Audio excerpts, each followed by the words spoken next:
Welcome, welcome. How's it going, everybody? I'm so glad that you're here. Good.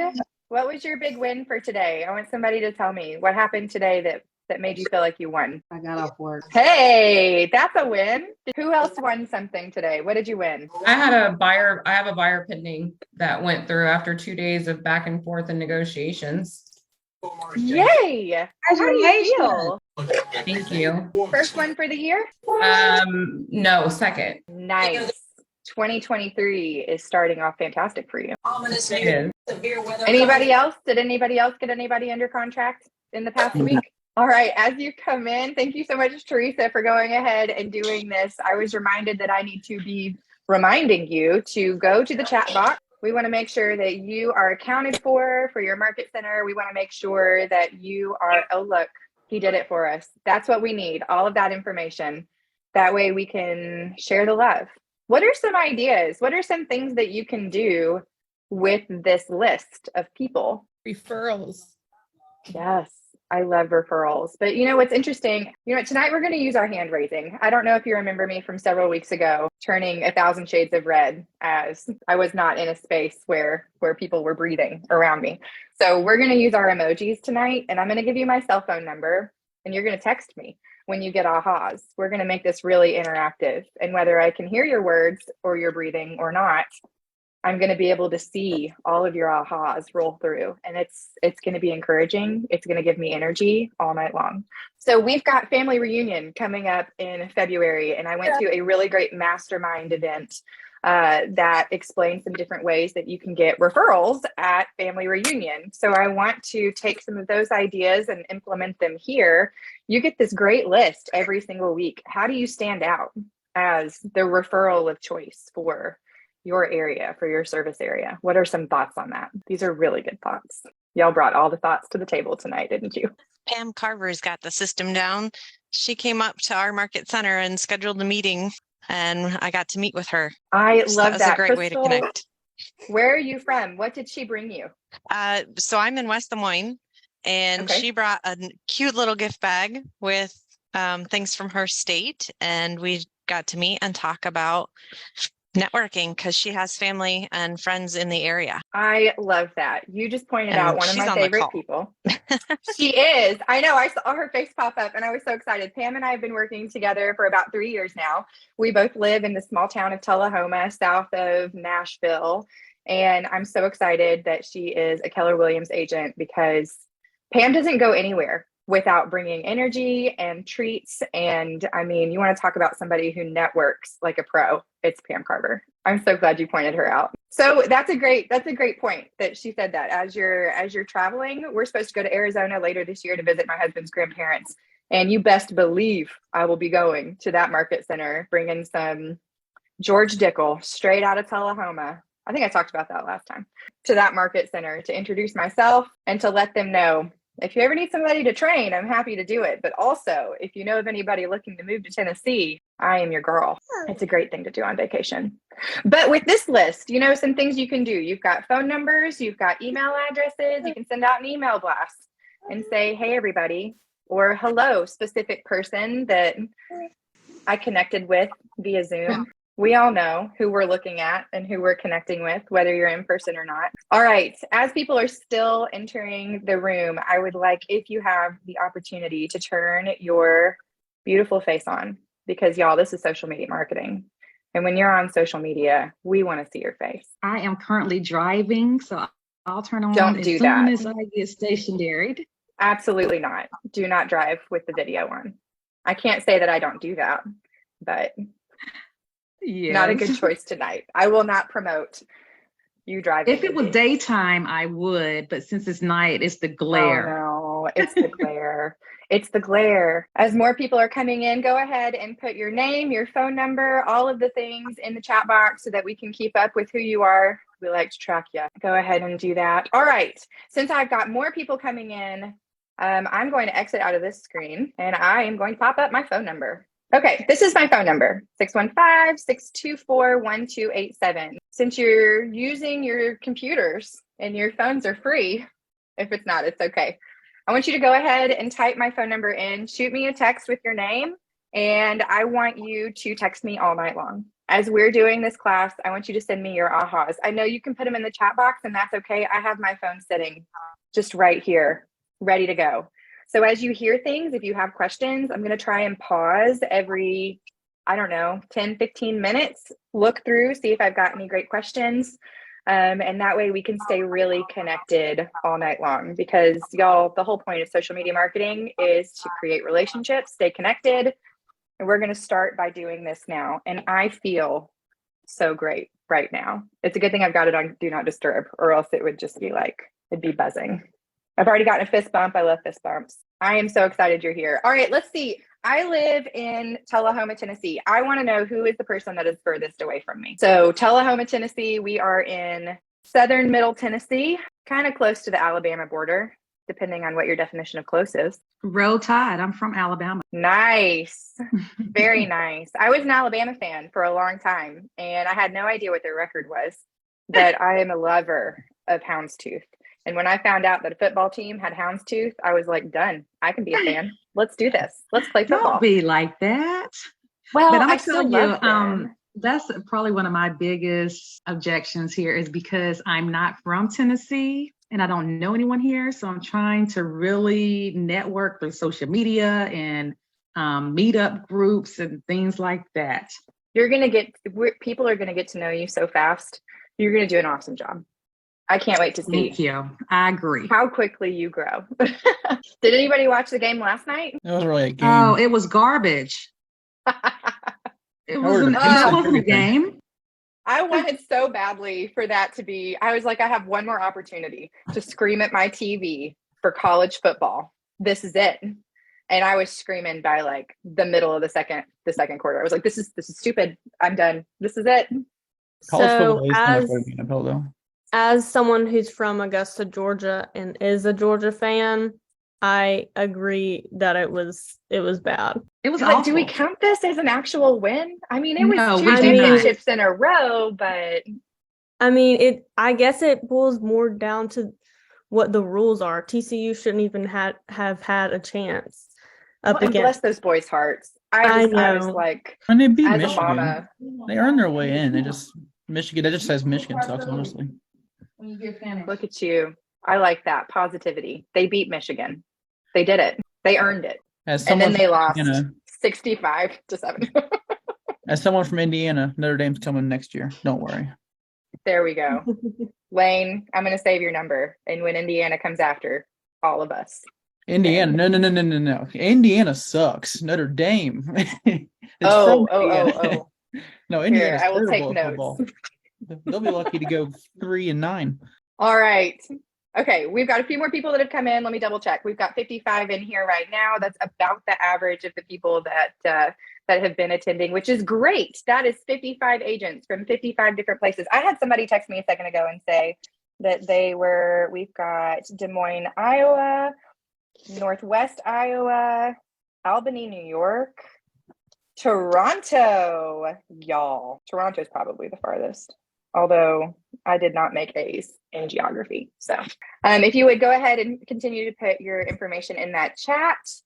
And then I have put my phone number up here. Shoot me a text and let me know you're here Denver, Colorado. There we go. As we progress through class, I want you to text me. I want you to ask me questions. I want you to share your ahas with me. I might not get to all of them because at this point I have a lot of text messages, but I'm going to try my best. But I want to give you a direct line to me so that you can ask me questions and let me know. I like to hear what it is that you're doing. And I did also say this earlier, but since we are talking about social media marketing, we want to see your face.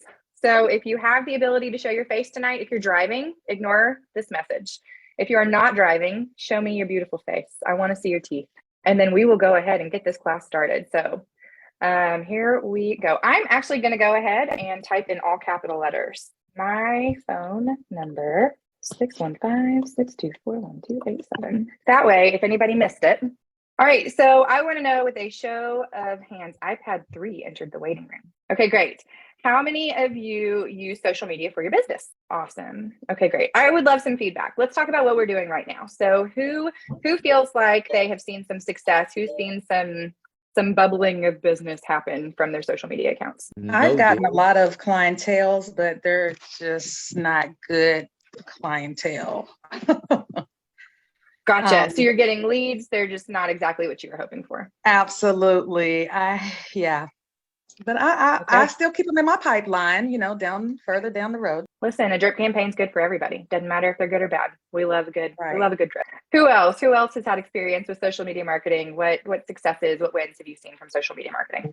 I've just started, but I haven't seen anything yet. Okay, awesome. That's great. We will talk about some of the different things that you can do that will hopefully give you results. So I'll tell you a little bit about myself before we get started. My name is Rachel Farrell. I'm the VP of Agent Growth in the Keller Williams Murfreesboro office. I've been an agent for roughly 3 years.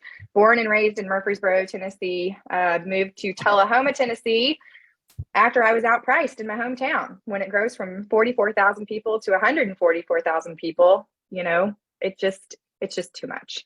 So moved to a small town, sniffed out some cheese. I don't know. I feel like I talked about this the last time. How many of you have ever read the book, Who Moved My Cheese? Who Moved the Cheese? Anybody? Okay, great. I love seeing hands. I actually have it right here, so I'm going to show it to you. It's this book. Mm-hmm. It is such a quick read. If you get it on audiobook and you put it on 1.5 speed, it's an even quicker read. Mm-hmm. But what I love about this book is that it teaches you how not to burn bridges. It teaches you how to know when the cheese has run out, to know when your time is up in a place, how to be able to move on to the next one. And when we moved to Tullahoma, I knew my time's run up in Murfreesboro, at least me living there. My family cannot thrive here in the way that I want it to. So the cheese has run out. It's time for us to find the cheese somewhere else. Found it in Tullahoma, realized that it's a great place to raise family. I've got 2 little boys, a 6-year-old and a 4-year-old. They give me a run for my money, but I needed a place to raise them, and I needed a place that I felt good. And whenever I came here, I realized there's a lot of cheese here. There's a lot of homes for sale. There's a lot of places for people to move, to live a good life in a small town. We have a Publix. Not a lot of small towns have Publix. I mean, we have a Piggly Wiggly Express, but we also have an Aldi and, a Walmart. We've got great, thriving local business.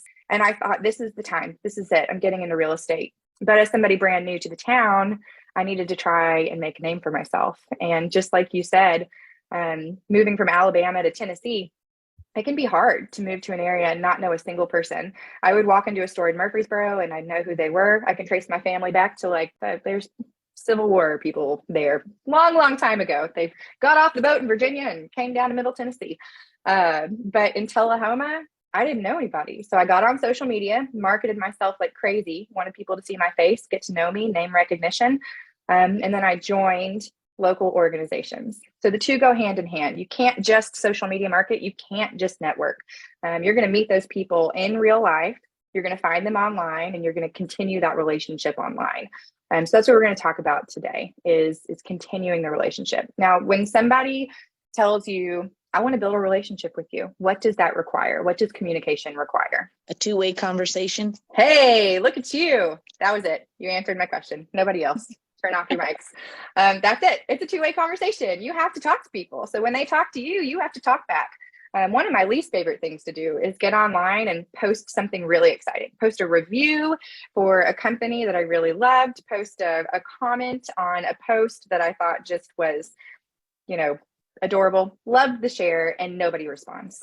You want to build a relationship with that business. You want to build a relationship with that person who's commenting and talking to you. Something that we're going to discuss all night long is that mind share is market share. You might not see the return immediately on social media, but the more times you are in front of people's faces, the more likely they're going to think about you whenever it comes to real estate.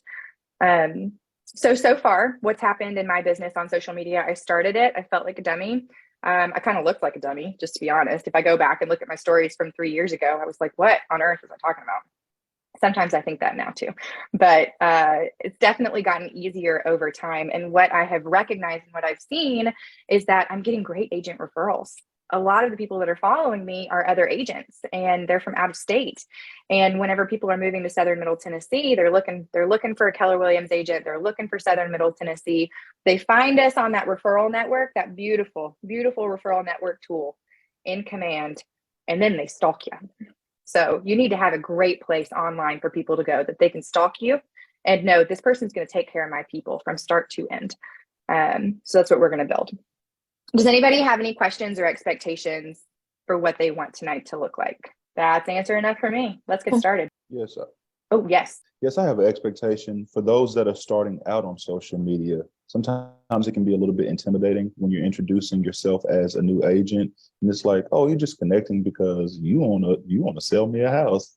And so, how do you kind of make that transition, I guess, or how do you introduce yourself if you haven't been doing it?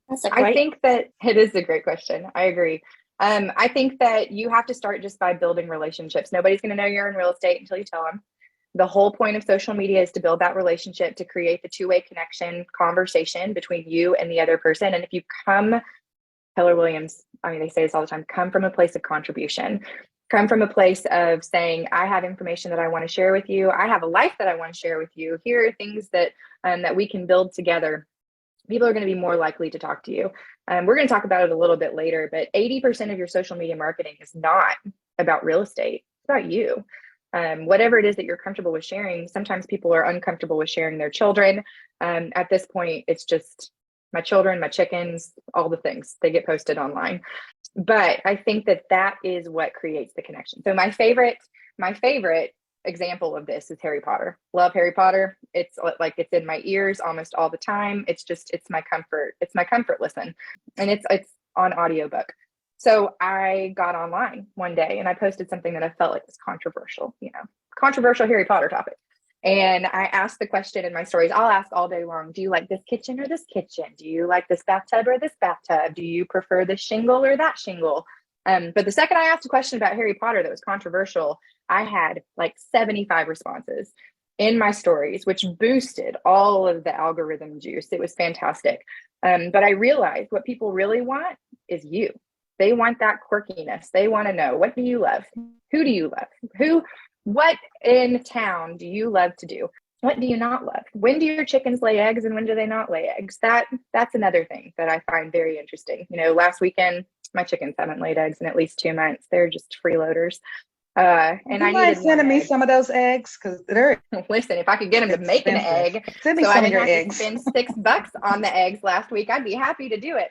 I was 1 egg short to make brownies. I had pre-made all of my breakfast sandwiches, and I was 1 egg short to make some brownies. I opened up the brownie container, realized I don't have an egg, and I prayed, Jesus, please give me 1 egg. Make these. There's 6 of them. Please just give me 1 egg. And I walked out there at 11 o'clock at night, really wanting brownies, and nobody did it. I was like, we're about to lose 6 chickens tonight, and I'm about to get some new chickens if they don't start soon. I recognize it's cold, but I shared that in my stories, got great response from it. I also talk about real estate. And the best part is that they're so comfortable because they get to talk about silly things. They get to talk about, things that are happening in the community, that they feel comfortable asking the questions, knowing that I'll give an answer and I won't give them a sales pitch all at the same time. The sales pitch for us is relationship building. Absolutely, you're gonna cold call some people and you're gonna say, hey, when are you looking to buy or sell some real estate? 3 months, 6 months, 9 months? But really, I think that the gold is in the long game, is in creating and cultivating relationships over a longer period of time. So if you expect to see results on social media in the next 2 weeks, maybe realign your expectations. But you need to share with people that you're in real estate. And we can talk about some things later on at the end. We can have a little Q&A. But you need to share that you're in real estate, definitely. But you also need to create a plan around sharing that you're in real estate and what parts of my life do I want to share. All right, let's get this party started. Let's click buttons that actually work. We are going to grow our network. We've already done this. We're going to click through the slides. So we're looking to capture leads with social media. We're going to talk about the 10-5-1 engagement system, which I think is amazing. I love that Keller Williams has already taken hold of an idea of a simple thing that you can do every single day to create that engagement. Posting practice, social media strategies, and then we will recap. It takes some time to learn something, more time to implement it, and even longer to approach mastery of it. So just like I said, it's not going to take 2 weeks. I mean, right now I'm going on year 3 of being on Instagram, and I'm just now seeing some really pretty serious returns on that investment. Had 3 great leads, listing leads at the end of last year. That fourth quarter of last year really was brought home by social media advertising and social media leads. So time is what waters social media. 10-5-1 engagement system. This, I love it so much. If I could just tell you one thing, if you had one thing that you take away from this class, take away this. Every single day, every morning, 15 minutes, it's all it takes. You need to engage your followers. So raise your hand if you understand all of the intricacies of a social media algorithm. I love all of the hands that went in there. There's one, I see one. So there's some people who really understand how the algorithms work. There's some people who are just that type of personality. They have to understand the back end of it. The easiest way to explain an algorithm is that it is the volume dial. You're going to put some stuff out there. You're going to put your music out there. You're going to be listening to Happy by Pharrell, right? And you want people to listen to it. One person is going to have to turn up that volume. They're going to reach over in the car, they're going to turn it up, and all of a sudden you got 5 people in the car listening to Pharrell, right? That's how social media works. You have to have one person engaged so that the rest of the people can hear it. And the more people hear it, the more they turn that volume up, the more people, it goes to more and more people. Does that make sense? So you have to create something that's engaging, and you have to give them a reason to engage with you. The way to do that is by engaging with other people. And so when you engage with other people, it's more likely that you're going to see. Has anybody ever liked one thing from a company? You're like, this is a really cute purse, or I don't know, what's other stuff? This is some nice soap. You like it. And then all of a sudden you see every post that they posted for the past 6 days. That's what we want people to do to you too. All right. Here is the 10-5-1. 10 likes or loves. So if you're on Instagram, which is my favorite of all of the platforms, I want to know what your favorite platform is. Let's ask that question. So you can put it in the chat box or you can text me. I want to know what your favorite platforms are. You got TikTok, you got Facebook, Instagram, YouTube. What else is there? MySpace? Just kidding. We don't do that one. Don't get on MySpace. You're going to do 10 likes or loves on people's posts. So whenever you time block your time to do your 10-5-1, you're going to like 10 people's posts. Let's put some strategy behind this. So you're not just going to like anybody's 10 posts, right? You're going to go through and you're going to think hyper local. Where are you? So I live in Tullahoma. I'm going to go through it and I'm going to like some really hyper local businesses.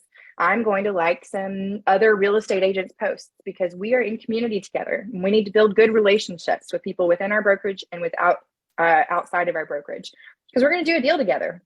And deals are so much easier when you have good relationships. You're going to like local businesses. You're going to like potential clients' posts, right? Kiss the baby. Do all of those things. Don't kiss the babies. It's flu season. But you're going to like all the brand new babies that are here. You're going to like that people are married. You're going to do all of those things. And you're going to like 10 of those. Like anything, this is something that could steamroll into 100 likes. It's so easy once you get started. You're just like, this is cute. This is cute. Like this. Let's do this. So just stick to 10. I don't know if you've ever read Atomic Habits, but fantastic book, just got through it. And one of the funny things that they talked about was starting like a 2-minute habit, but sometimes 2 minutes turns into 2 hours, when in reality, what you're trying to do is just keep up with the habit. A 2-hour habit every single day is not necessarily sustainable, but 2 minutes is. So put a timer on, make sure that you're only doing 10, do that for 2 weeks, and then let your thumbs do all the liking you want if you feel like you have created that habit. Next, you're going to do 5 comments. How many of you love it when people comment on your post? Fire, fire, fire, praise hands. Okay, there are people who really like that. And I like that you like that. Maybe think about some other things. Go ahead and add some additional words to that. I like how we have one hand. It's like a hand raise. I feel like we need praise hands for our emojis on here. Do the fires. Do the praise hands, do the confetti cannons, do all of the things. But go ahead and add some really nice language in there too. Why? Because the algorithm is looking at that. They see that. They know what's an emoji and they know what's a good quality content. So your 5 comments need to be something that are very well constructed. Go ahead and say, I love that blue bag. I can't wait to buy it next week. Literally a comment I made the other day. One of my favorite places is at a convention in Georgia, picking out some new stuff. And I was like, you better bring that blue bag home because I need that. Same thing with ice cream. You see a local ice cream place, they post your favorite ice cream. My kids love that ice cream. Thank you so much for offering it. You see a cute baby. Congratulations. We're really happy for you. Think about doing things that are longer than just 3 words. Give yourself a really good quality comment, longer than 3 words. 5 of those every single day. All right. And then we have 1 DM. This is a no question. We don't like this. Okay. So I'm just telling you this right now. This is a no question. We're gonna ignore that. I just click buttons and I can't figure it out. We don't hey girl. How many of you love a good hey girl? They get in your DM, somebody you haven't talked to since high school, and it's like, hey girl, I'm in real estate. If you have anything that you want to buy or sell, let me know. We don't like those. Don't do that. You want to build a relationship. You want to spend time liking, you want to spend time commenting. And then if you're posting in your stories consistently, which we can talk about, look through other people's stories, respond there. That's a DM. That's a space that you can say, I'm so sorry that your chickens are lame and won't produce any eggs for you. You know, that's the space to do that. So send a direct message to somebody that turns into a two-way conversation just between the two of you. All right, I'm going to check my fire price hands. Love it. Okay, Facebook and Instagram, Twitter, TikTok, love a good TikTok. Instagram, Insta, awesome, great feedback there. So if you didn't know, if you weren't here whenever I announced this, I've given my phone number out to 55 strangers, 615-624-1287. It's in the chat box. If you have any ahas, then let me know. If you have any questions as we're moving along, then definitely let me know. All right, we are going to talk about your 80%. So this is what I was talking about earlier. 80% of what you post needs to be about your personal life.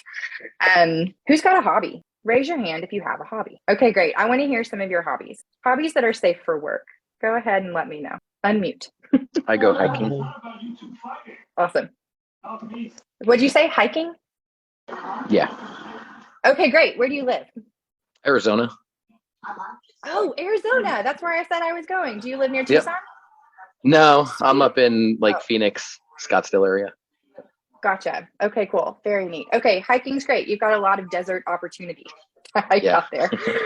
We have a lot of green opportunity to hike. If you ever come our direction, we've got some great hiking opportunities over here. Okay, I see some more hands. We've got Lane. Lane, what's your hobby? Is it football? I bowl. You bowl? Every day. Every day? I bowled 8 games. What got you started in bowling? Is it Wii bowling? No, yeah, I wish.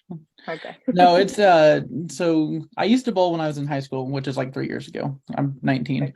But gotcha. I stopped and then I went back and I just got back into it, and I'm 2 bowling balls and about $500 into it. So I feel like I kind of have to commit to it. So joining a league Thursday nights, first night of league night, looking forward to it.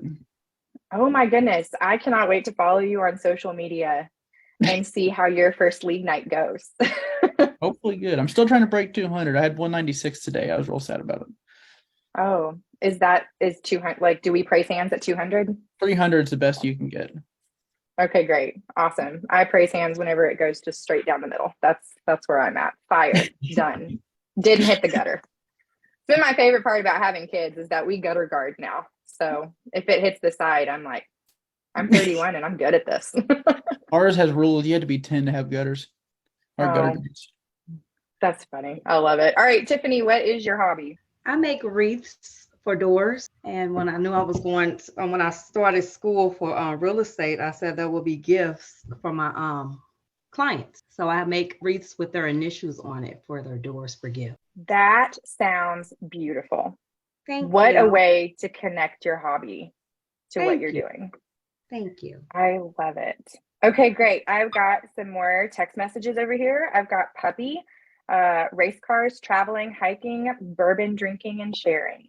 That's a fun one. I've been offering it in my market center. I own another business that I do bespoke items. So I do woodworking, like I do wood items, leather, acrylic, and I also ride a motorcycle. So I own what's called a laser, and that's me and my brother do custom items. So very cool.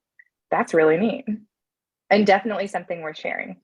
Anybody else? Let's get 2 more. I know out of 55 people we have lots of hobbies. Give me a unique one. I just started a new hobby. I would say I love doing open houses for others. There you go. Real estate, which I've been in real estate for 6 months now. I love it. I love that open houses are a thing again. Whenever I first started, it was the beginning of the pandemic, and we were like, nope, no open houses ever.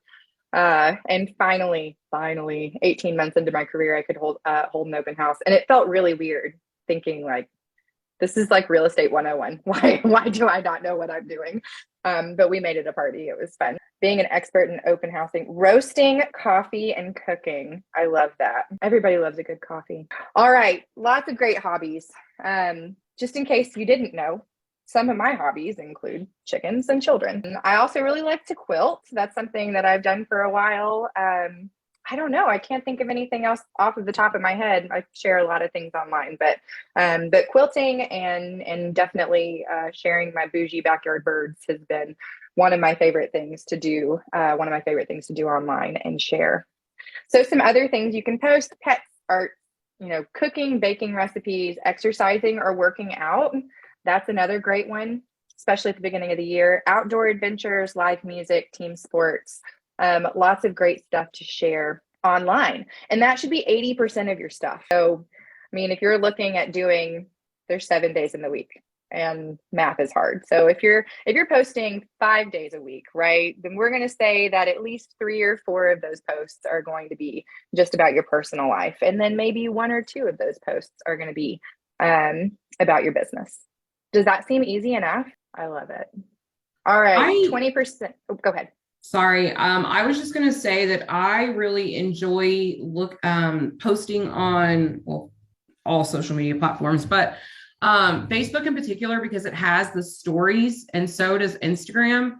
And I love that you can view who's looked at the post, obviously giving you an emoji, and it's just an opportunity to kind of shoot back a message to each one of those individuals as they're continuing to watch your post. So I like that because I can see more of who's actually viewing it and usually interacting, but just the fact that they're viewing it, period. Absolutely. Stories are so underrated, and you actually like putting your face in there and sharing and talking about your day and what you're doing is such an impactful moment for a lot of people. That was a really great point. And I love seeing who it is that's in my stories.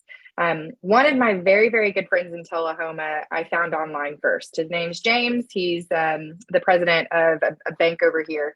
And we found each other online. He's just as active as I am there. We're both Enneagram 3-wing 2s, and we both are married to Enneagram 5s. So it just was kind of a funny setup. And I mean, all online is how that happened. We met each other in real life, and now our families are good friends, and it's been a lot of fun. But most of that happened because of stories, communicating within stories, laughing at each other's goofy day ins and days out.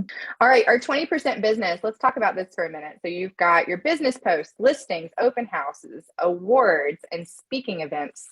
So anytime you go and you are educated in anything, go ahead and post it, especially in your stories. That's a place that raise your hand if you don't know what stories are. Okay, I got a couple. So within Instagram, you're going to be, or Facebook, you're going to be able to post something called a story, which is something that stays only. I wish that I had access to the waiting room. Let me do this really quick. There we go.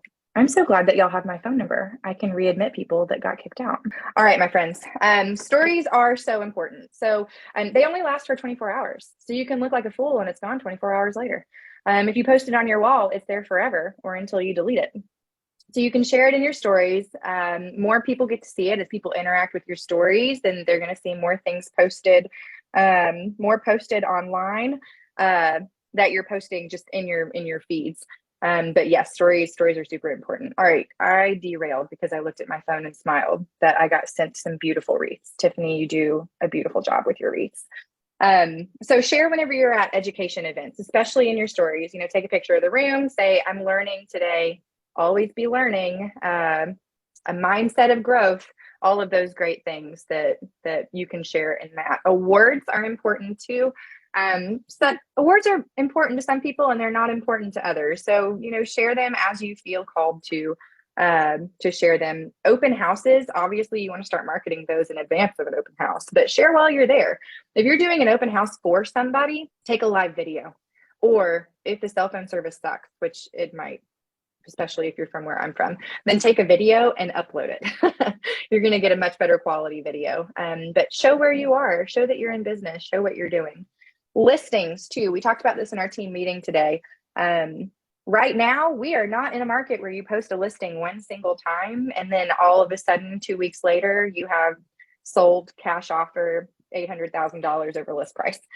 You're going to have to post it more. You're going to have to find creative ways to share your listings besides just, here's the front of the house, here's a couple rooms, call me if you're interested.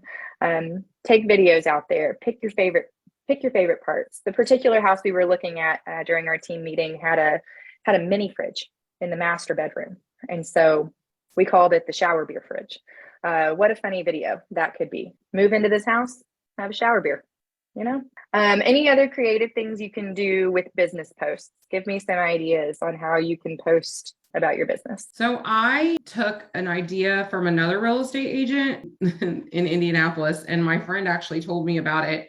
It used to be, and it was an agent that she had bought with previously, but basically you put a picture of the house that you are going to list, that you already have the contract for. And before it goes to the MLS, you post like the rules. There's, I guess the list price is what it is. And I cleared it with KW to make sure the verbiage was okay.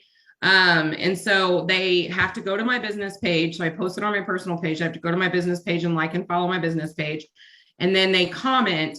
And every time the post, if they don't guess the exact list price, then the next listing that I post, I up the increment of the Amazon gift card as my gift to them or whatever, if they guess the price. So I've only done it one other time. And then today I just did another one because I have another list coming up actually tomorrow. So I hurried up and posted it, and I've already gotten, I think, like 6 or 7 people that have commented on it, and probably in the last hour. That is brilliant. If y'all didn't write that down, grab your pens and write it down, because I can put in the chat too the rules. So you literally can just copy it and then do it to your pages. Hold on a second. Let me get in I'm on social media right now. You're totally fine. Go ahead and post that. I would love for everybody else to have that. Depending on your state, make sure that you're following your local had it MLS guidelines. Yes, for sure. For Indiana, this was checked by the KW attorneys and it was okay to post. So I made sure that it was okay before I went and posted it, but I'll get on my page right now and I'll paste it. And it's just one picture. That's one thing too. A lot of people brought up when I did this, they didn't like the fact that I didn't tell them where. So for this one, I just gave three hints. It was the city or the area. It was how many acres, because that mattered, I think, in this particular one, and how many bedrooms and bathrooms it was. And then that was it. That's all I posted. Let me get in here. And all right, I just copied it and I'm pasting it in the chat right now, and you should be able to see it. I love that. Thank you so much. I really appreciate that. That was some fantastic, that was a fantastic tip. So in Tennessee, you have to, if you're going to market a post online or market a house online, you have to post it in the MLS within like 24 hours. So don't quote me if you're from Tennessee. Let's make sure that we clear that with your people. But even then, I can see if it's something that's coming soon, if you have to post it in the MLS, but you're putting it on social media without the MLS link. Just to say, here's a picture of this house, we've got it for sale, take a guess below, then you should be able to do that without a problem. But definitely check with your market center. But I'm going to, and if I can get it cleared, if I can find out a way to do it in Tennessee next team meeting, that is being shared. That's my big aha for tonight. So then we have above and beyond. So community service is obviously really important. People love to see you giving back to the community. But what I also love about this is that community service is not 80% of this. I think there is a fine balance in making sure that you're sharing, that you're involved in the community, that you have the heart of a servant, that you're not just taking everybody's, your commission and keeping it to yourself. You're doing something to give back. But I think there's also a humble way that you have to approach that as well. So your above and beyond post can be community service. Does anybody do anything like weekly, monthly? Do you have something that you do consistently within your community? Maybe 1 or 2 people. Yes. I'm pointing to you, but I don't know that you know that you're you, Mario. Yeah. So twice a week I volunteer as a volunteer EMT in our community, and we do community events usually to spotlight different dangers. I know in December we're spotlighting the dangers of carbon monoxide buildup because that's a really big problem in the Midwest during the winter. I love that. That's fantastic. What a great space for you to be able to say, I'm here, we're in the community, this is what we're talking about, and you can share that online as well. Get more faces in front of that awareness.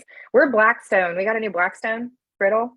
And I noticed in all these Blackstone groups where people are like, I cook in my garage with all the doors shut. And I'm like, oh, you need to put some detectors in there, my friends. That is a problem. But it's funny that you mentioned that. All right. Does anybody have any ahas from our first very few slides? We're going to make it through tonight. Any ahas? I think, like you said, the game that I'm not sure. Hold on, let me see what the name was. That Christina shared. I think that was smart. And it was something that I was kind of like thinking of, not doing it exactly like that, but like, giving a game out to my viewers and then having like a reward at the end. So, yes, what's something? Sorry. Go ahead. No, go ahead. Also, because I can't give away money if I don't have money. So I did it sporadic enough that, between closings, if $25 or $50, that wouldn't hurt me. So you got to do whatever. Like the lady that makes the wreaths, that could be something that you could raffle off, would be a wreath because it's a custom, thing that you make or whatever. But when I saw this, I was like, oh no, this is gold. This guy, I can't even take credit for it. Like, it was gold. I love it. I don't have even know another who to one. give credit. Yes, go for it. So I did connect with a lender here in Nashville. And what we're doing is a renters program. So anyone, and she does credit repairs and all that stuff. So anyone who has rented within 12 months and within that 12 months, their credit history is good, we're giving them $100 per month. So it equals out to $1,200 a month. For the whole year.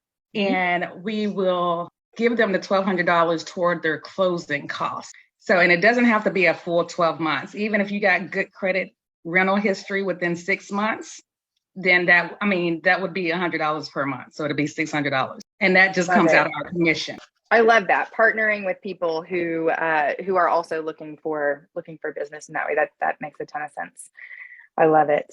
All right. And Christina, I was going to tell you, I do a lot of Facebook as well. And I've noticed that a lot of things that has helped me is doing a poll in the feed area. Because I'll say, is anyone looking to, buy a home within 3 to 6 months or 6 to 9 months? And it's either a yes or no, and they're clicking it. Okay. Yes, people love to give their opinions. They do. You post something that could be mildly controversial, or again, you want to make sure that it's a safe form of controversy, that you're not just posting something, that could be explosive. You're looking for something fun. You're looking for something to generate engagement. But posting questions, allowing people the opportunity to give their opinions. If you haven't read Question-Based Selling, you definitely should. People want to talk. You ask the question, they'll give you an answer all day long. You keep asking questions, they'll keep giving answers. Just innately, we like to share what we know. All right, let's move on. Here we go. Social media strategies. All right, so you want to connect with people who you already know. On Facebook, that means friending people. Facebook's a little bit more challenging than Instagram. So if you have a business page on Facebook, typically you have to pay to play. You can post things all day long, but the way that the Facebook algorithm works, it's not going to send it out to all 1,000 followers that you have or all 250 followers that you have. You're going to be looking at that and you're going to be frustrated because there's not going to be a lot of people who have seen it. Again, it's that volume dial. You're going to need 1 or 2 people to start clicking on it before it starts getting to other people. The beautiful part of that is that your personal page is not necessarily that way. You're going to have a little bit more viewership on your personal page. So if you are posting on Facebook, I recommend just doing it on your personal page. Have a business page, because if you have ever gone to a town and you're looking for a product or a service, you're looking for them to have an official site to go to, a website, some social media marketing. You want to see that person is living and breathing and doing business. So still have your business page and post to it. But focus primarily on your relationship building through your personal account. On Instagram, I like having a business page on Instagram. I like having the business settings on Instagram. So if you're using your personal account on Instagram, then you need to upgrade to a business profile. And we can talk about that at the very end of the class. I can show you how to do that, but you need to go into your settings and you need to have a business profile so that you can see analytics. I derailed on that. All right, next, post about your neighborhood. You want to know something cool about my neighborhood? I think I shared this last class. You're like, we already know your tricks. My neighborhood was built in the late 60s, early 70s, and it was built on septic tanks. So my neighborhood has acre lots because, a septic tank requires space to perk, and it just required that much space. But in the restrictions, it said that if city sewer was available, then everybody had to move to city sewer. So I have a nice big 1 acre lot and a dead septic tank somewhere in my backyard, but I'm connected to city sewer. We're one of the last older neighborhoods like this that have this much space. New construction homes, they build them on much smaller lots. Some of that's, I think, for cost effectiveness, but some of it is that I just don't think people like to mow their grass anymore. My husband is an avid mower. And so whenever we moved, he wanted to make sure that we had plenty of lawn to mow. So post about your neighborhood. My neighborhood's also Terra Estates. So Terra Estates is after Gone with the Wind. You go down all the streets and you see we've got Ashley Drive and Picard Drive and, every flower that was on the plantation in the movie, there's a street for it here. So some really interesting things about that. I'm also going to talk a little bit about some community things here. So, getting to know people in your community, join your local Rotary Club, become a member of your local area Chamber of Commerce, get to know the people that built your community, get to know the people who grew your town, because some of those people are going to be able to tell you even more about these neighborhoods. I would not have known about some of these things if I didn't have the opportunity to talk to the person who helped develop this, which is a super neat thing. I love it. Use images. Everybody loves a good picture, but people like good quality pictures too. So you need to be really conscientious. You've got your phone, you have the ability to take pictures. Just think about it. What does taking a picture look like? What kind of lighting do you have? What is the actual subject of the picture? If you're going to post it in your feed, then be thoughtful about what you're posting. But people are going to interact with images far more. That's why, Instagram was built on pictures. Because Facebook and Twitter just wasn't cutting it anymore. People wanted to see something. Congratulate new homeowners on social media. Find a fun, unique way to do that. Post about your listings. We already talked about that. And then, of course, engaging with that 10-5-1 strategy is going to be really important. All right, highlight your business. Think about hyper-local information. Hyper local. I have my favorite coffee shop here. I'm at it all the time. I automatically connect to the Wi-Fi whenever I pass by. That's where I host a lot of my client meetings. I meet a lot of new recruits there. It's part of my job. They are where I go. Anytime I go somewhere, I've got a great lady that does all the things to my face. Peels, the IV treatments, those sorts of things. I'll post about it every single time because she's fantastic. And when she thinks about real estate, my hope is that she thinks about me, but more so than anything, she's a friend of mine now. And I get to share hyper locally about her. And then posting client testimonials. So everybody loves a good testimonial. Share a picture of your client, share the closing, share what their testimony is. Where is the best place to post client reviews? Anybody? If somebody's going to give you a review, where do you want it to go? On Google? Google. Always Google. Do not do it on Zillow. Do not do it on Facebook. If they do it, great. Point them to Google every single time. Google owns us. When people are searching for a realtor in a certain area, if they're using hyper-local language in that, if they say your name, if they say, Rachel helped me buy a house in Tullahoma. When somebody searches for who to help me buy a house in Tullahoma, then hopefully my name is coming up because those Google bots have found those reviews. If you're going to get reviews, Google is going to provide search results in the order of the reviews. So the more reviews you get, the better. Have a review strategy. This is not a part of this course. This is me just telling you. This is bonus. You need a review strategy. After you close a deal, if you're good friends with them, your first several deals are with really good close friends. Just call them, tell them, text them, send them the link, make it easy. please review me on this. So I don't know what words to use. Write the review. Go ahead, give them some language. Here's some things that you could say. I know that feels funny, but especially with the people that you're closest with. My grandma, I would write a review for her. I would get it approved by her, and then I would help her post it. But you need those reviews to up your social media game. All right. Post client testimonial. So then once you get those reviews on Google, put them in a nice graphic, post it on your page. Better than posting an entire graphic filled with all kinds of words, post a picture of your client and put the review in the caption. Those caption boxes are another form of SEO. You're going to want to utilize those. Even better than both of those things would be what? Ta-da! A video. Have your people come in, take a video of them, get a nice quality video of your people giving you a great review, and share that on social media. I shared this stat earlier that calls to action in video form get 380% more response than anything else. So if you have not taken advantage of what video can do for you, now is the time. People are scared. People are scared to post videos. People are scared to show their faces. You look like what you look like. You sound like what you sound like. People want to see it. And the more you do it, the more engagement you're going to create, the more response you're going to get, the more waves you're going to make in your industry, in your area. Engagement creates engagement. So this is that, I love this. Don't post and ghost. Don't post that super funny video and you have 6 people comment on it and you never respond to it. As people are responding, as people are commenting, respond back. Give them good quality feedback back.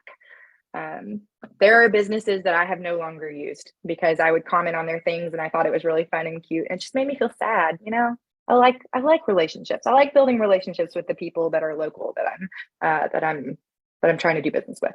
Add value, participate in online communities where you offer a unique and valuable perspective. What are some online communities that you could be a part of that you could offer some valuable feedback? Your local wreath making group, your local woodworkers association.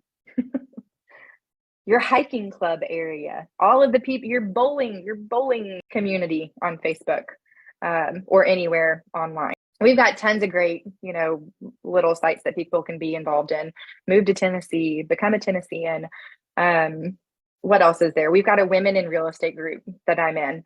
And I love it. I love it because there's people who are new into the industry and they're trying to figure out what do I do? How do I do it? I'm about to show up to interview at my brokerage. What do I do?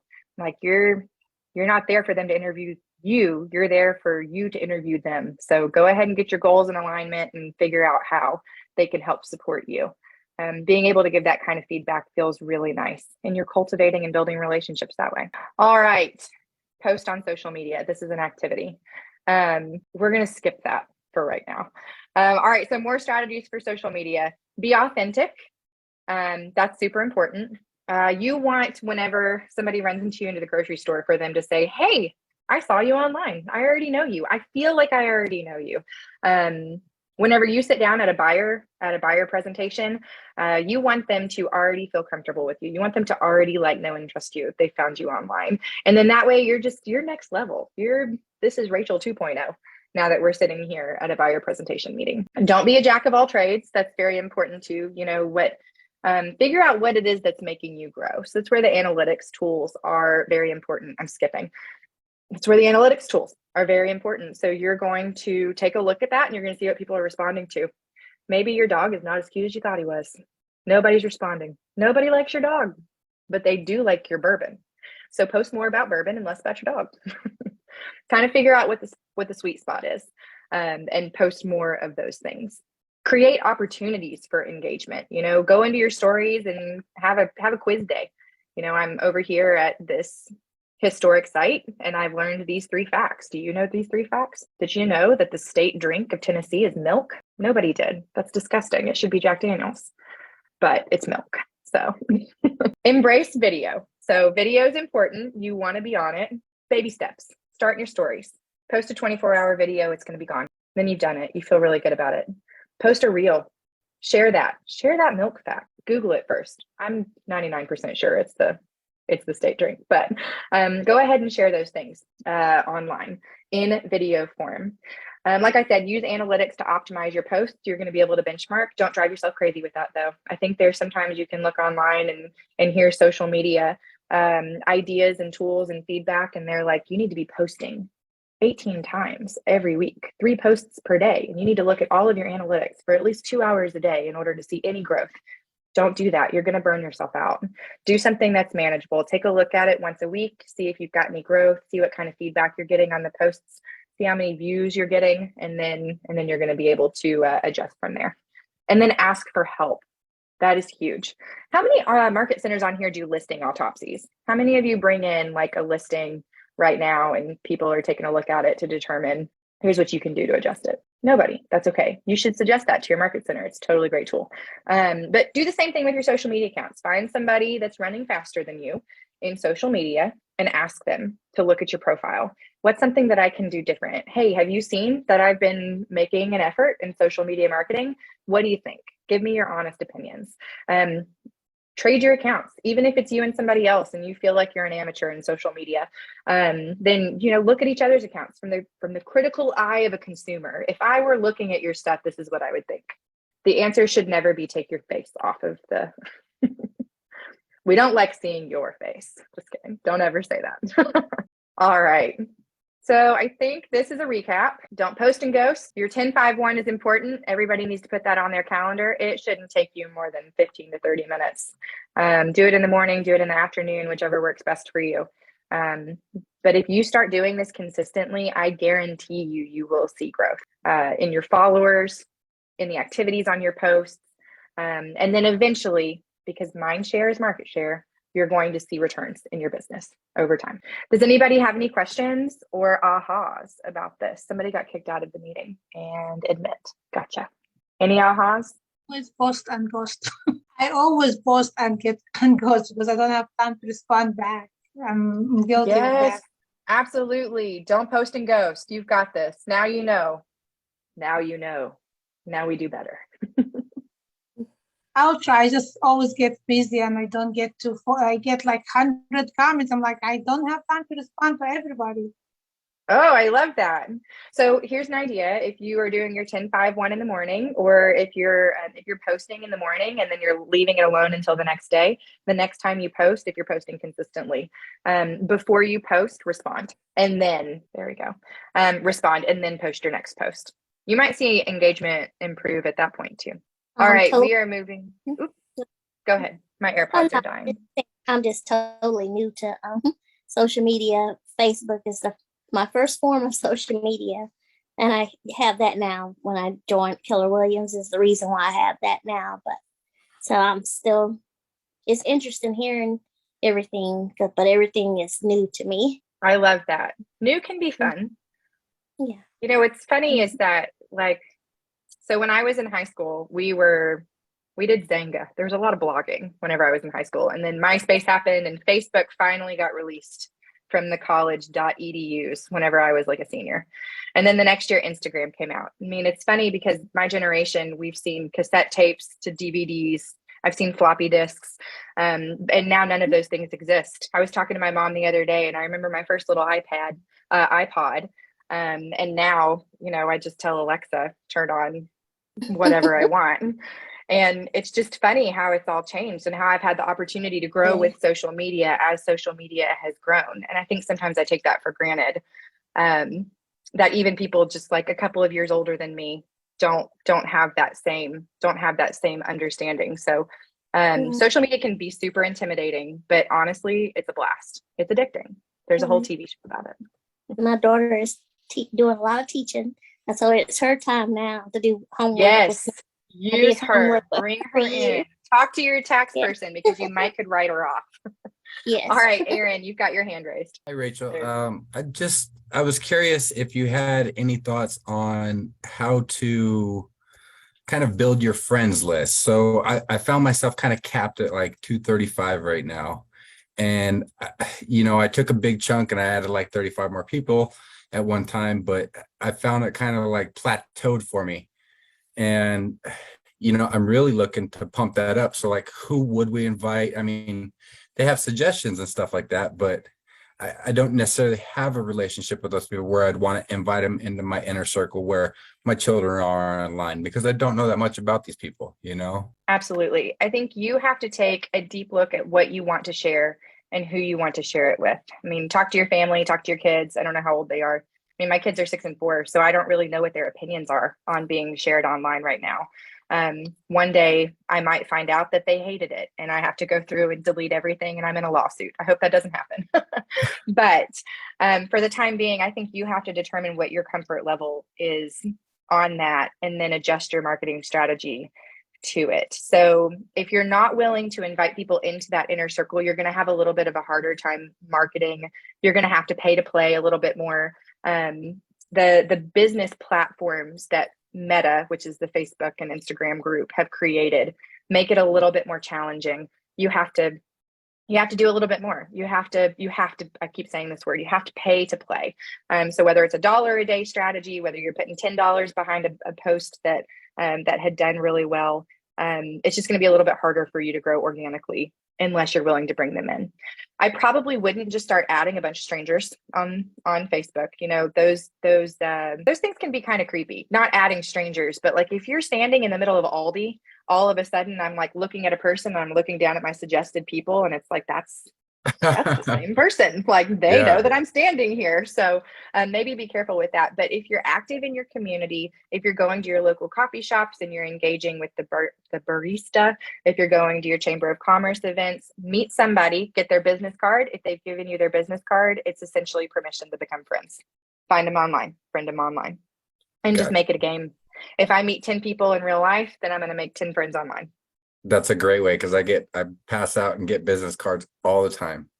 Yes. And how many of those die at the bottom of your bag or in your pant pocket? I actually have a card index for them. So I just added 50 friends to my Facebook. So thank you.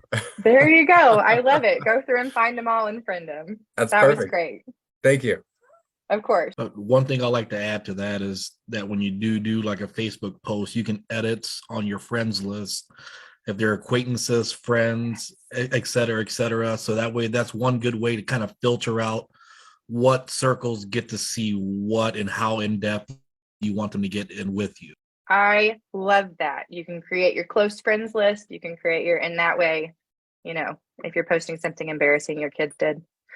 I usually post those for all to see because they say some funny stuff. And one thing I'll say too is I got called on it last night. Another broker actually had called me and just to let me know that my Facebook business page was out of compliance because I had forgotten to put all the necessary marketing material on my posting. So that's one thing I would say for everyone, just to double check, have your local broker to say, hey, is my Facebook page good? Is there anything I need to change on it? Anything I need to add to it? Because I had to take it down, make some modifications and stuff like that. And had to make sure I had to register my company name with the commission, and it's turning into a whole deal where the broker was nice enough to at least say, hey, you know, I understand I'm the competition and I'm not messing with you. I just want to make sure that you're going to succeed, but you make sure you succeed with following all the guidelines in your state. That is so nice of them, because I got slapped with an email that said, if you don't change this in 24 hours, you're going to have to pay $250. I think there are some people who really like to look for problems on social media, which is why that super great strategy we saw earlier that I wrote down and I definitely plan on using, I'm going to clear it first before I do it. That way, if anybody has any questions, I have a solid answer from my broker from our local board. In Tennessee, typically, if you've got you need to be one click away. So if you post something, as long as they can click Rachel Farrell Realtor, they go to my my business page and they can see all of my information, you know, where my office is, what the office number is. But anytime you're posting anything online, you need to make sure that that you are compliant, or else you'll get fined. And I just want to look fine online, not be fined. Sorry, that was a bad pun. We got this. We're close to the end of the class. All right, so this is your daily success systems. We talk about this every single time, but I think we're kind of nearing the end of this course. There was a couple of other things that I wanted to share with you that is not totally related. So let's get to the very end, and then I'll share those with you. I engage every conversation in the spirit of contribution, and people are happy to be in relationship with me. I think we're all supposed to say that together. Are you ready? Who wants to stand on a table and do this? I'm not. I'll break the table. Are you ready? Everybody unmute and then mute back when you're done. Unmute. 3, 2, 1. I engage every conversation. Spirit of contribution. People are happy in relationship with me. I love it. There it is. All right. That was really great. You have to believe that. I mean, you really do. If you're coming from a place of contribution, if you know your heart, you know where you're coming from. People are happy to be in a relationship with you. And if they're not, they'll unfriend you and it'll be just fine. I prayed for patience and I got my firstborn child. He has tested my patience for the past 6 years, almost 7. I prayed for thick skin and I got into real estate.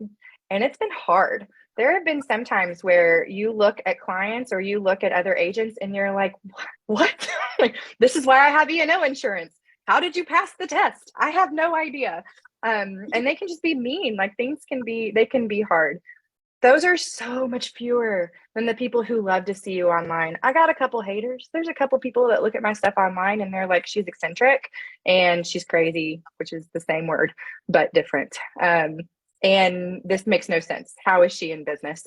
But I know that the people that I'm serving are there and they're following me. And I know that the people who want to be in business with me are following me and being kind too. And that's what I have to focus on. Because if not, I'm going to stop. I'm going to stop posting my face because I didn't look exactly right that day or I didn't sound exactly right. I'm going to stop sharing content because I'm afraid that Janice is not going to like what I shared or is going to screenshot it and share it with their entire brokerage and say, look at her, why is she acting crazy? But that's okay. It really is because most people want to be in a relationship with me. That was a lot. All right. So it's just so impossible to role play on these things. So we're just not going to. I'm going to keep skipping. I'm going to shrink y'all so that I can keep doing this. All right. Let's talk about posts. Let's talk about things that we can share. I love a good video. Videos are so good. Reels are great. What are some great reels that you can do? Then we actually have plenty of time. So what are some great things that you can post about? Let's talk about videos. I want to hear, what do people like to see? So like today I went to just downtown in downtown Phoenix. We had our National Realtor Day. So I went to that, created a bunch of video snippets. A lot of my friends in my circle online know I recently got into real estate. And so just created like a 30-second video clip with also my face in it, right? Saying, hey, I'm here, and posted that and shared that, and just little things like that. I love that. That sounds fantastic. A day in the life of, what does Nick's life look like? I wake up in the morning feeling like P. Diddy. Nobody. Okay. Coffee. I drink my coffee. And then I get ready and I get in my car and I have a yard sign and I'm ready to go put it in the yard. I'm meeting with a client today over at Celtic Cup. Fantastic place. Drinking my, I don't know what I drink every day. It changes. Derailed. Anyway, then I go into the office, do some script practice, go eat dinner with my kids. You know, pick a day of the week. Know what your busiest day of the week is. Look at it on Sunday and say, my busiest day this week is on Thursday. I've got some great stuff happening Thursday. Take videos the entire way. Piece them together. Day in the life of Real. Right there. You've done it. Corrales, you have been killing it. Corrales is in our market center and he shared one about the World Cup. Tell me about that one that you did. Yeah, so I was trying to, for me, making video ideas, I think would probably be the hardest part of actually posting content. And so I wasn't sure. It was just kind of like a shot in the dark. I was thinking of something that was relevant at the time, which was the World Cup. And then how can I relate that to real estate? And so I was like, I could just talk about the stadium and how much it costed and just like a bit of the facts about it and maybe throw in like, you know, a little joke and there maybe about like Messi or something. And so that was pretty much the video.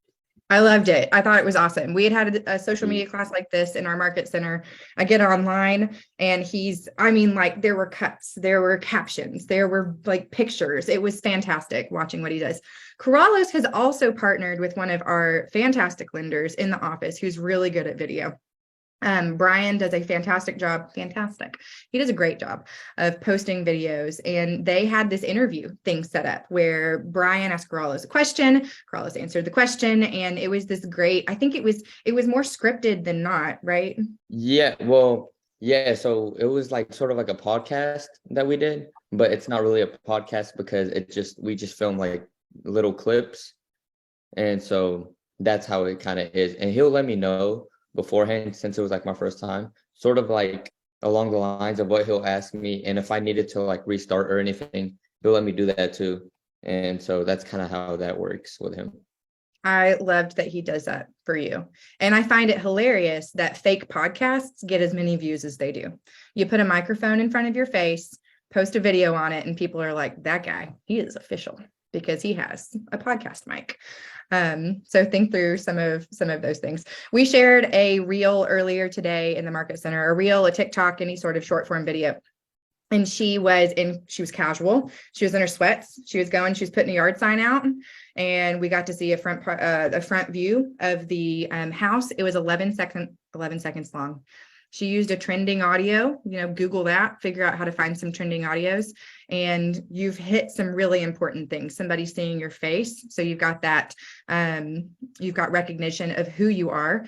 And then you have a trending audio, which puts you in all of that good algorithm juice that people are going to want to look at it some more. And it was less than 15 seconds because we have very short attention spans.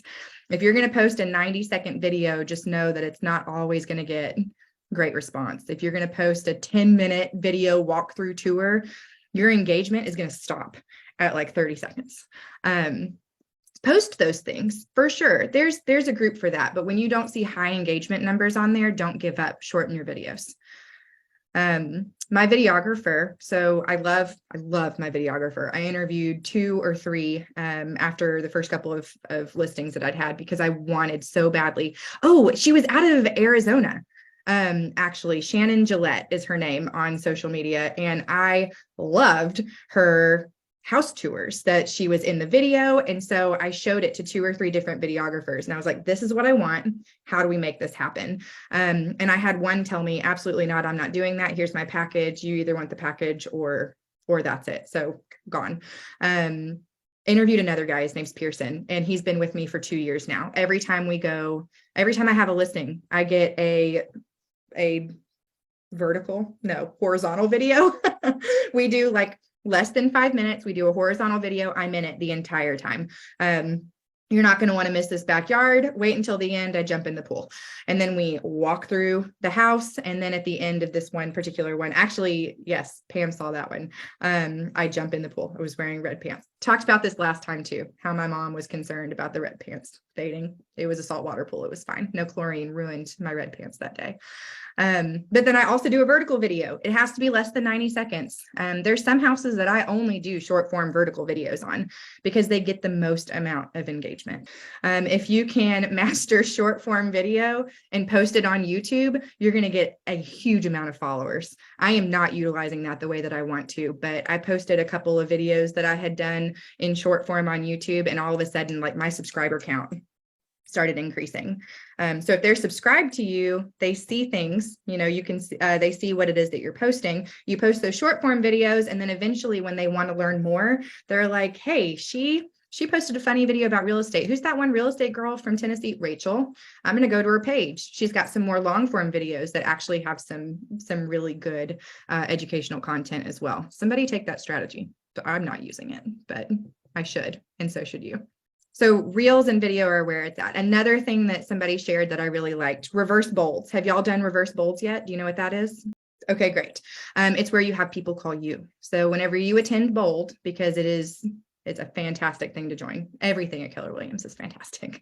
But whenever you go through the Bold course, you're going to learn what a reverse bold is. And that's where you put yourself out into the universe and you say, hey, next Thursday from noon to 3, you're going to call me and you're going to be entered to win a Peloton, tickets to the Predators games.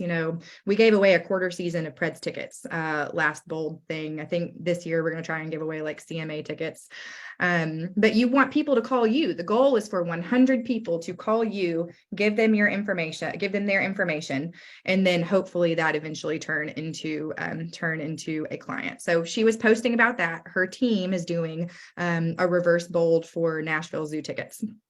So she shared it in a video and posted it as a reel. And that's so important because video gets how much more response than static posts? 380%. Yeah, you've heard that fact multiple times today. You cheater, you're in my market center. All right. those are some great things. Your market center should also be providing stuff. So if you feel stuck and you're not sure what to post, you can't just like hop on there and say, hey, guess what? Rent prices went up 8% this week. Your market center should be sharing stuff with you. So your local stats, you can either share that as a static post because you're afraid to show your face, or you can read them and give those stats on a video. And there is no shame in sharing static posts that are pre-made by your market centers. Do not let anybody make you feel bad about that. If you can't post a video in a week, but all you can post is, here's 3 things that you should do after you move into your house, post it, do it. Something is better than nothing. All right, we have now entered the questions portion of tonight's program. Who has any questions?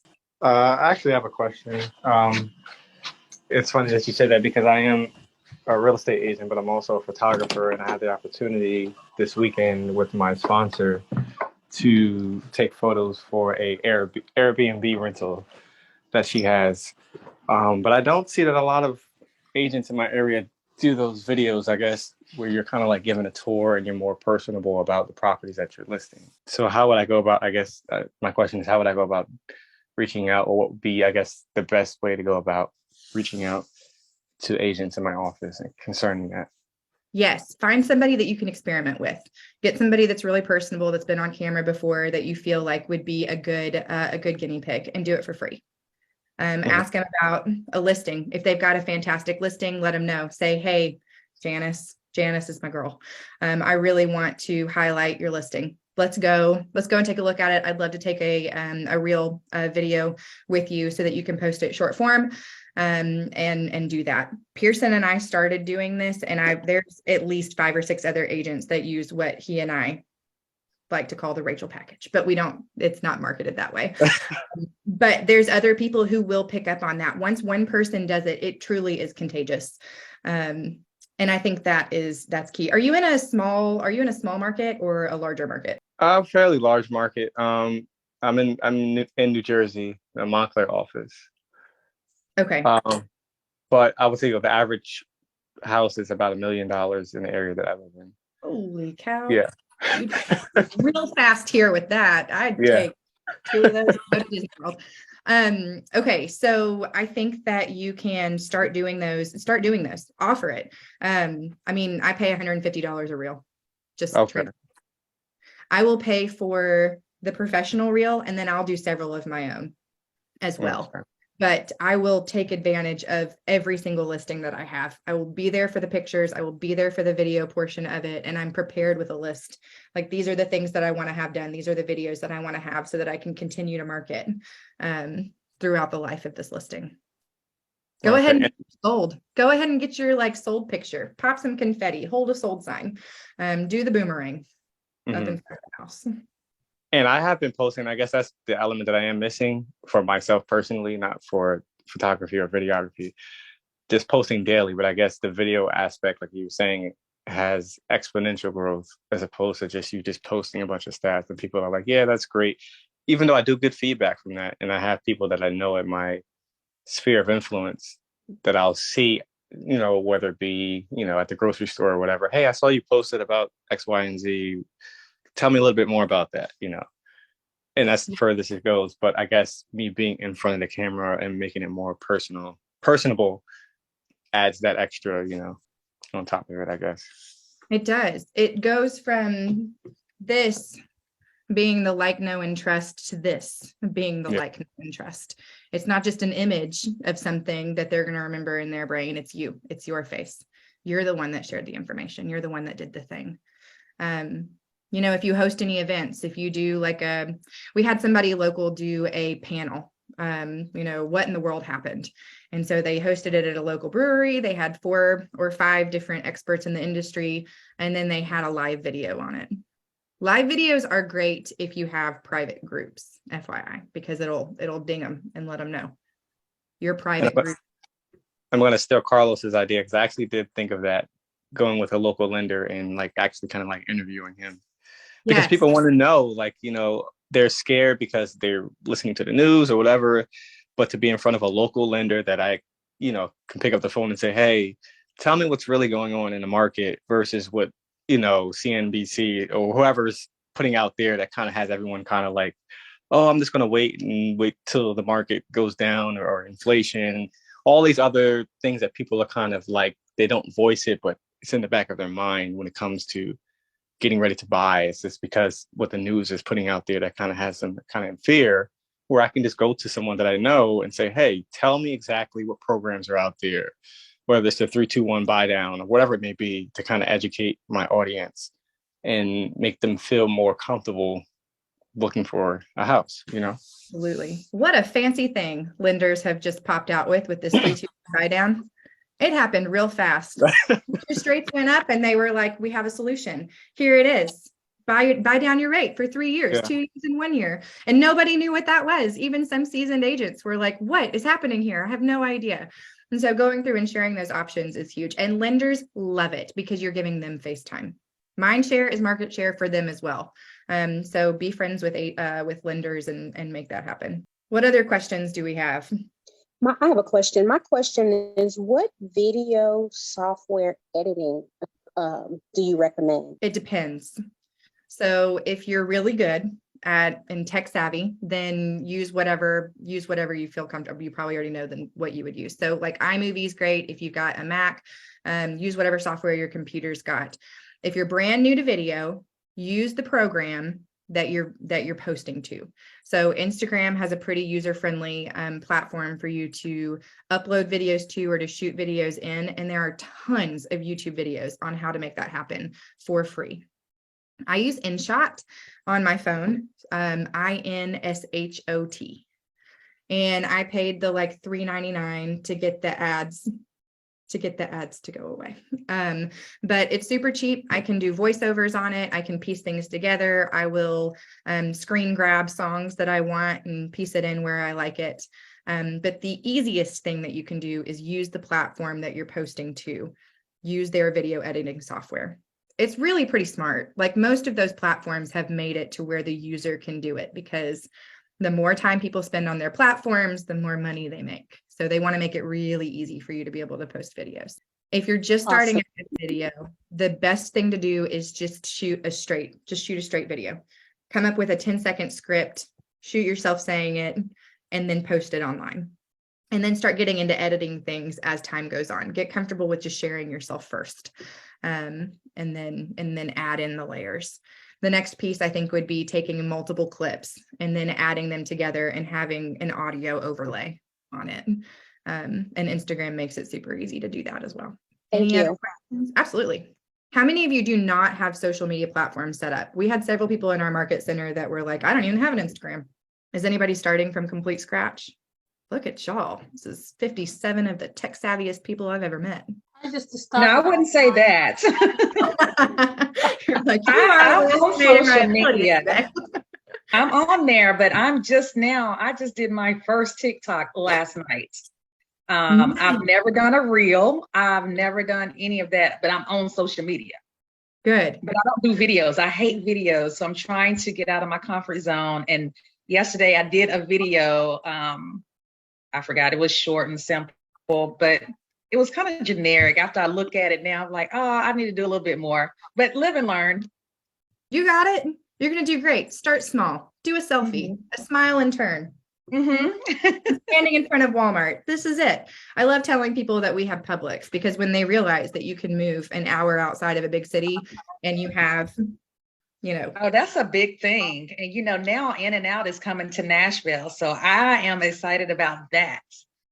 You are not going to get in and out of there quick. Hey, that's a good slogan. I like that. There you go. Post it. Be the video. I look forward to it going viral and I can like it and be like, I remember when she was in the class. All right. I think Lane had his hand up, but if you don't want to talk, you don't have to. Do you have a question or a thought?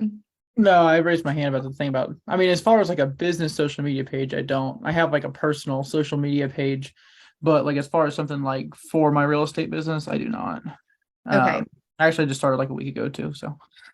Hey, look at you hitting the ground running. So if you're going to start from absolute scratch on any platform, go ahead and preload yourself like 5 to 8 posts. Whenever you start it up, don't have nothing, have 5 to 8 kind of on there of good quality content, that mix of 80% personal, 20% business. And that way, whenever you start asking people to follow you, they actually have something to look at. Then from that point on, be consistent. And if you don't post at all, I think the best thing I can tell you is just post once per week. Try once per week. Do your 10-5-1, 5 days per week, and post something once per week. And once you start seeing the return, once you start seeing the engagement, then it should encourage you. It'll give you all the dopamine to tell you, keep going, do more. Fair enough. Anybody else? We've got 27 minutes. We don't have to take up all of this time, but if there's more questions, then I'm happy to I have answer. a question for the group. Can I go through here and add all you as a friend on social media? Speaking my love language, absolutely you can. Go and put your handle. Because I have a problem with people engaging. I sent out a lot of posts to engage, like, do you wish you would have bought it the last 5 years? I don't get engagement from my friends like I should, like I would expect. I'm not going to say should, but I expect my friends to engage. Ask different questions. What do you like better, the pink nail polish or the glitter? How do you feel about Halls, cough drops? I don't like that. And everything I'm on my business page. What's your favorite room? How many pots and pans do you have in your kitchen? But yeah, I'm gonna try to get outside of the real estate box and see how that goes. Once you start asking more personal questions and people get used to responding, train them to respond. Teach them how to respond to you. Then move into some of the more real estate posts. Okay. We were also talking about giveaways too. Right. Don't give away something every single post, but give away something every so often. And that way people are looking and anticipating and waiting. If you give away something every Tuesday, but you don't give away something every other day of the week, they might only go to your page on Tuesdays. But if you're doing things throughout the month that know apparent, in no apparent rhythm, then they're going to be checking back. They're going to be looking. They want the Starbucks gift card. I do too. They want the Starbucks gift card. So with you willing to be friends with us, what stock do you put into what I've heard from others is I'm not friends with other realtors because then my friends can see their posts and they'll go to is any of that true? No, I look at it as a referral thing. So if you're a realtor, I'm a realtor in Tennessee. If you're in Arkansas, we can connect because I do a 30% referral fee. So why not? But they do teach that in, was that Crystal that asked that? They taught that in Crete too. Yeah. They taught and we that were in told Crete. to actually do so. We were told We not have to follow other realtors. Ricky and I are from the same kind of market centers, and one of our social media experts teaches do not follow, do not friend other realtors. I've had some good luck with realtors on my page, so I'm not going to speak negative of it. I think you have to decide what it is, who it is that your target market is. So if you specifically want to target buyers, I would be intentional about doing the 10-5-1, and that sort of engagement is going to come back to you that way. I would not friend realtors. Here's my reasoning why. So again, I look at my last quarter, I got a referral out of New Hampshire, I got a referral out of Georgia, and then I got a referral out of, what's funny is it's out of Chattanooga. It's like an hour away, but we have two different MLS systems, and it was just a funny situation. So he referred me from an hour away. Why? Because I was friends with them on social media, because we were cultivating and building that kind of relationship. So I'll explain to you what we were told. It's not to be petty or anything, and I love building relationships with realtors. Like I said, I'll do closing gifts with my other business.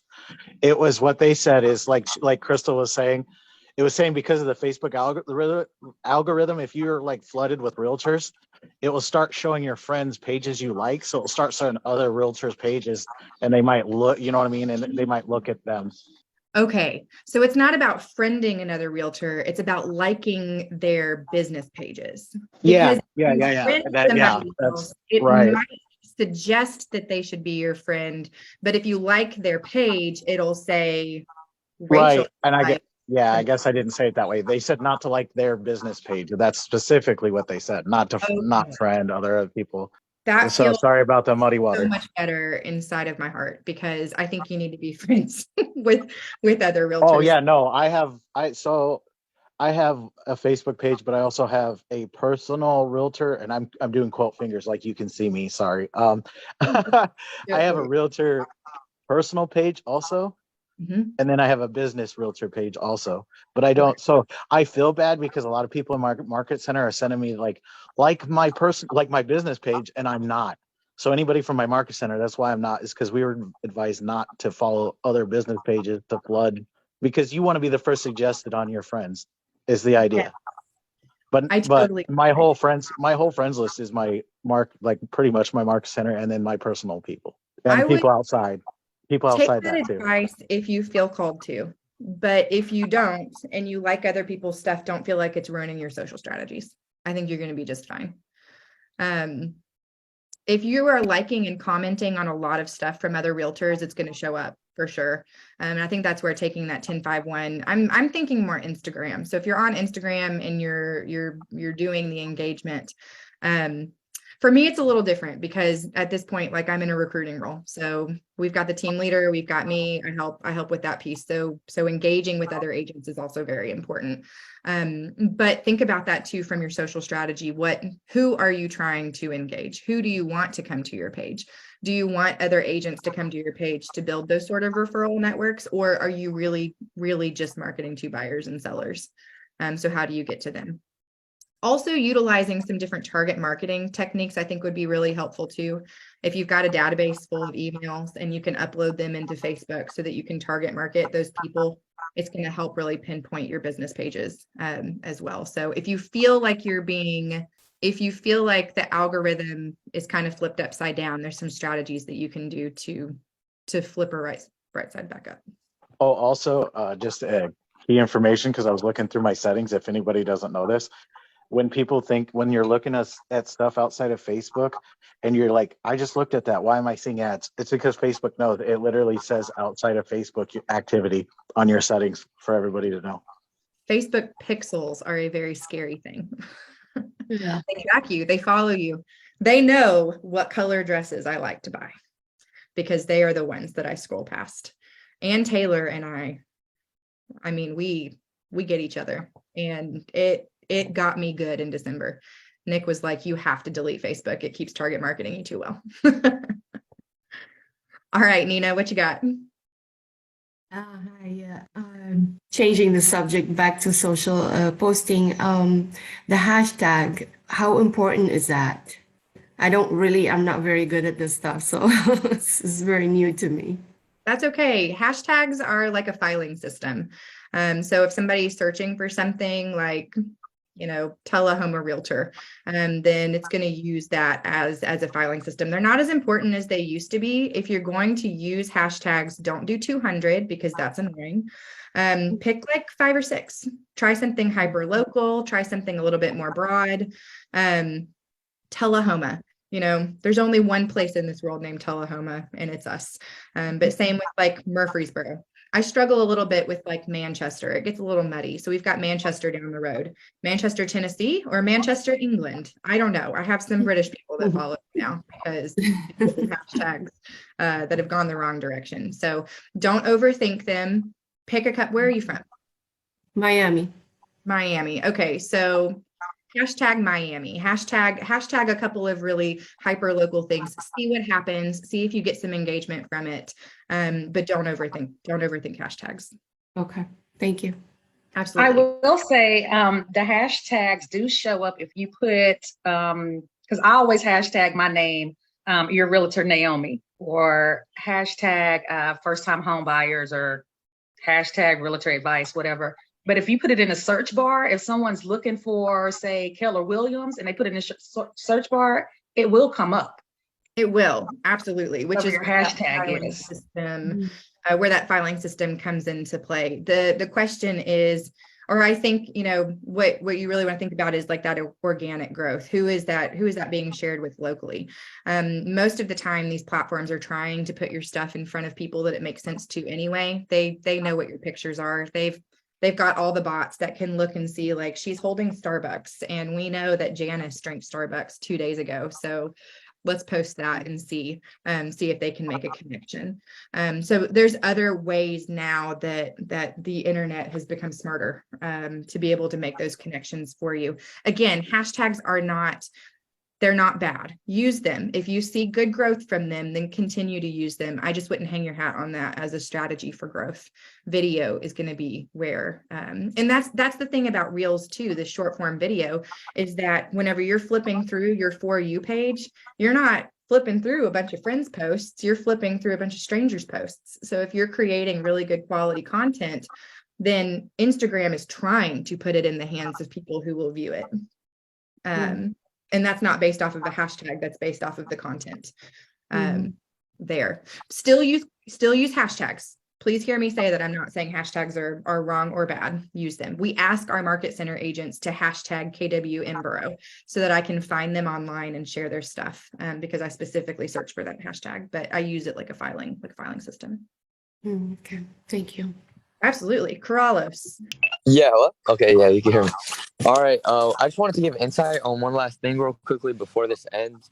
It also does involve, it's not really like social media, but it is like online. I don't know if y'all are too familiar with something called ChatGPT or GPT, but do you know what it is? No, I'm guessing it's AI. I'm trying to artificially. Yeah, It's awesome. It's awesome. Yeah, it's AI, and it's actually it's growing really fast. I think it's the fastest growing just site. But pretty much what it does is it's kind of like Siri, but a lot smarter. So you ask it, a lot of people or my bad, a lot of realtors, they would, for example, ask it to write a listing description or like maybe ideas for real estate videos and all that. And it just types out pretty much what you're asking for it to use. And it's really helpful in a way. A lot of people see it as it's gonna take our jobs away, this and that. But I see it as if like you use it to help your job, then you can use it, to benefit you.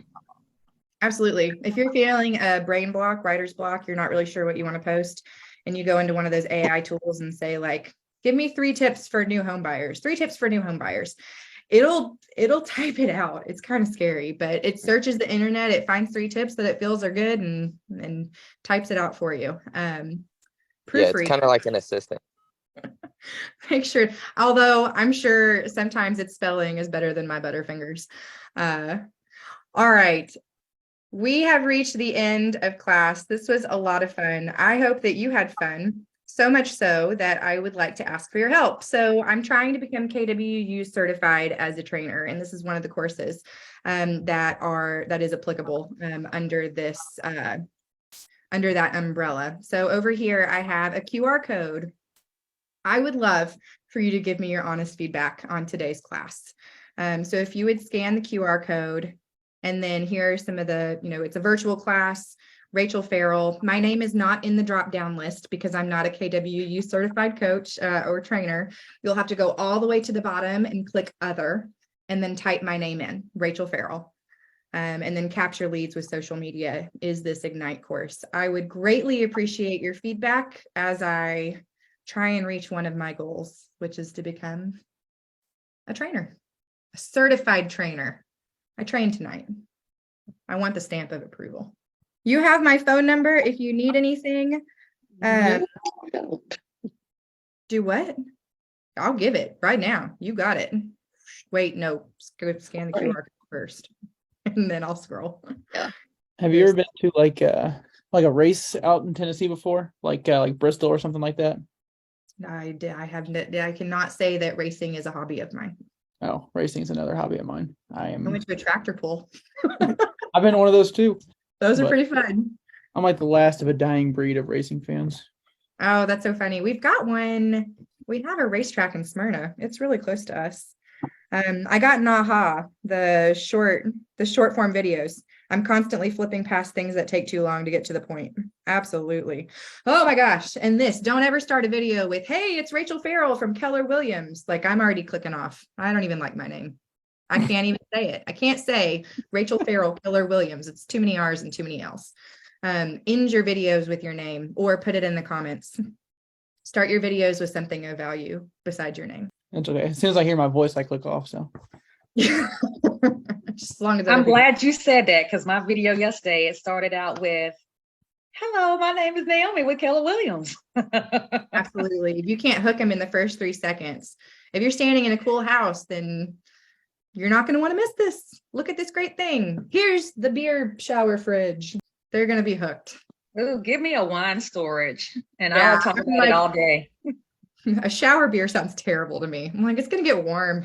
You I need just a- wish I could use my little girl, but she's not old enough. I can't give her a script. She's a lot cuter and people like her a lot more than me. So Yes, you should. Absolutely. Have her hold up handwritten signs with what you want her to. She can do those little video clips. yeah. And you Crystal's know got what the big- video I love, that commercial? Rachel, you probably know because you're in here in Nashville. That Pinnacle with the little girl. She can't say Pinnacle. Pinnacle. Pinnacle. Yeah, a Pinnacle. Yes, those have been around for a long time. I'm like, she's got to be my age now. Those were good ones. All right, that is it.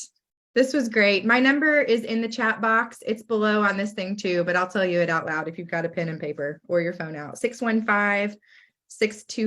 615-624-1287. And like I said, I'm on a journey to become certified in teaching. So if you ever need anything, if you're ever looking for anything and you feel called to ask me, then go for it. I'd love to. I hope y'all have a great night. If you have any follow-up questions, then let me know. It's 7:30 my time here. So I am probably going to end up putting 2 little boys to bed. So if I don't get back to you tonight, that's okay. Just shoot me a text and let me know what you need. I'm happy to help you. Good night. Thank you. Thank you. Thanks, Absolutely. Rachel. Of course. Y'all have a good one. Bye-bye. Bye. Bye. Thank you. Of course. See you soon. Bye. Man, there's so many things in this chat box that I was not looking at. I hope I answered everybody's questions. Thank you. Have a great night. Thank you. You too. I'm trying to. Thank you.